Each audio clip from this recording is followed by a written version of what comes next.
When I was a medical student, I undertook an internship at the municipal hospital during the holidays. Several of my peers I went there with were held in high regard for their talents and were soon assigned to assist in seeing the patients. I was the only one doing work that was similar to that of a nurse on the ward. However, I had nothing to complain about. You see, I had become accustomed to such treatment. One day after work, while I was getting dressed and thinking about what to have for dinner, I saw a little girl in a hospital gown squatting in the courtyard, unattended. Concerned that she was perhaps lost, I hurried to her while pretending that I was just casually passing by.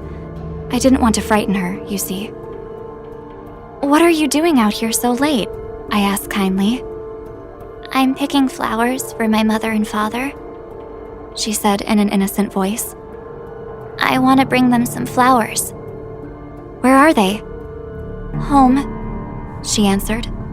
"I live here alone." "How brave of you," I sincerely complimented her. "Let me help you.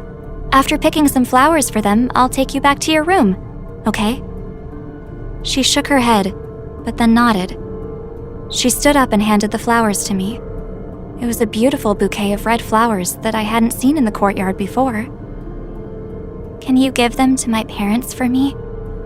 She stood, looking up at me timidly with her gray eyes, and I noticed there were bruises on her arms left by injections.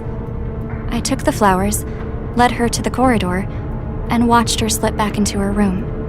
The next day, when I went to visit her, the other patients told me that she had fallen into a coma the previous night, never to awaken. I gave the bouquet to her parents.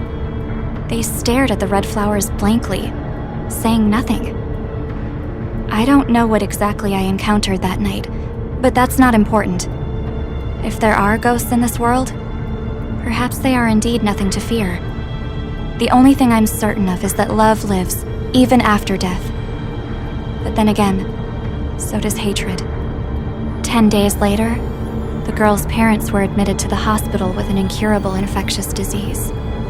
Their bodies were bruised all over, and they died in agony.